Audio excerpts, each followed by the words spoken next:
लेकिन क्या कोलेस्ट्रॉल को कम करने वाली दवा की खुराक भी जानलेवा साबित हो सकती है?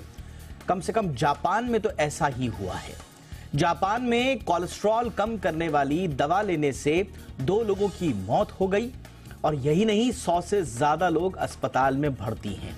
ये कई अरसे से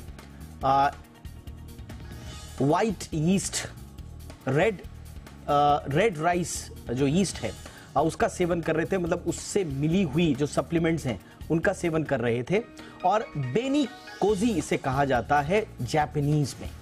इसे ही इन मौतों का और लोगों के बीमार होने का कारण माना जा रहा है। भारत में बेनी कोजी चावल क्या पाया जाता है, और अगर पाया जाता है तो इसके क्या क्या रूप हैं, क्या क्या नाम है, इस पर भी हम चर्चा करेंगे।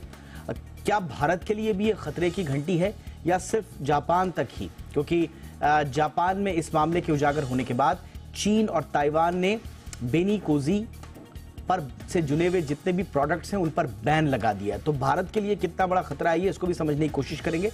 बहुत खास मेहमान हमारे साथ होंगे। और कोलेस्ट्रॉल बढ़ता ही क्यों है, इसको बढ़ने ही दिया क्यों जाए, इसको कंट्रोल करने के जो दूसरे उपाय हैं, जो ज्यादा सेफ उपाय हैं, उन पर भी करेंगे चर्चा खास मेहमानों के साथ। पहले ये रिपोर्ट।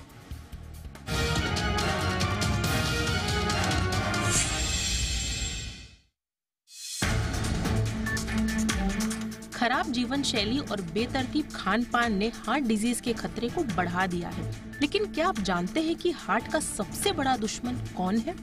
जी हाँ, बिल्कुल सही सोचा आपने, बढ़ा हुआ बैड कोलेस्ट्रॉल यानी LDL। ये हार्ट से जुड़ी तमाम बीमारियों की एक बड़ी वजह है।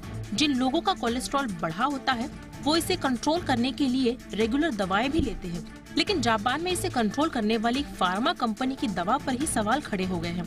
खबरों की माने तो कोलेस्ट्रॉल कम करने वाली इस दवा के सेवन से 2 लोगों की मौत हो गई, जबकि सैकड़ों बीमार हो गए।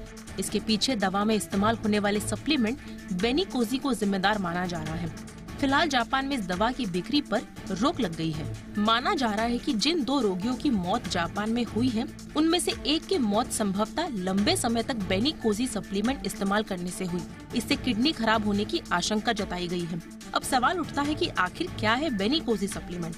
दरअसल भारत में इसे लाल चावल कहते हैं, जो पके हुए सोयाबीन, नमक और पानी के साथ मिलाया जाता है। माना जाता है कि इससे कोलेस्ट्रॉल को कम करने में मदद मिलती है। अब कोलेस्ट्रॉल क्या है और क्यों अहम है, इसे भी समझते हैं। ये एक प्रकार का फैट होता है जो मोम जैसा होता है। ये लिवर में बनता है। दरअसल ये पाचन क्रिया के साथ कुछ जरूरी हार्मोन्स के बनने में मददगार होता है। लिपोप्रोटीन ब्लड के जरिए कोलेस्ट्रॉल को जरूरी अंगों तक पहुंचाता है। लेकिन जब बैड कोलेस्ट्रॉल ब्लड आर्टरीज में जमा हो जाता है तो हार्ट तक ब्लड की सप्लाई में बाधा पहुंचती है। इसे लो डेंसिटी लिपोप्रोटीन यानी LDL कहते हैं। यही LDL यानी bad cholesterol heart attack, stroke की वजह बनता है। अब हाई डेंसिटी लिपोप्रोटीन को समझते हैं। इसे गुड कोलेस्ट्रॉल कहते हैं। यह अतिरिक्त कोलेस्ट्रॉल को वापस लिवर में भेज देता है। ये भी जानना जरूरी है कि बॉडी में LDL और HDL का लेवल क्या होना चाहिए। हेल्दी व्यक्ति में LDL का स्तर 100 मिलीग्राम पर डेसीलीटर से कम होना चाहिए। वही HDL के 40 से 50 मिलीग्राम पर डेसीलीटर के लेवल को अच्छा माना जाता है।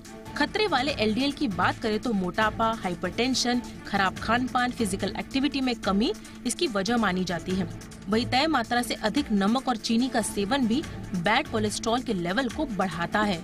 बढ़े हुए LDL के कुछ सामान्य लक्षणों की बात करें तो सांस फूलना, पैरों में सूजन की समस्या और बगैर काम की थकावट महसूस होना इसके लक्षण हैं। अगर इस तरह के लक्षण दिखते हैं तो तत्काल डॉक्टर से सलाह लेनी चाहिए। ऐसे में बढ़े हुए बैड कोलेस्ट्रॉल को हल्के में ना ले, क्योंकि ये कब हार्ट पर भारी पड़ जाए कहा नहीं जा सकता। ब्यूरो रिपोर्ट, जी मीडिया।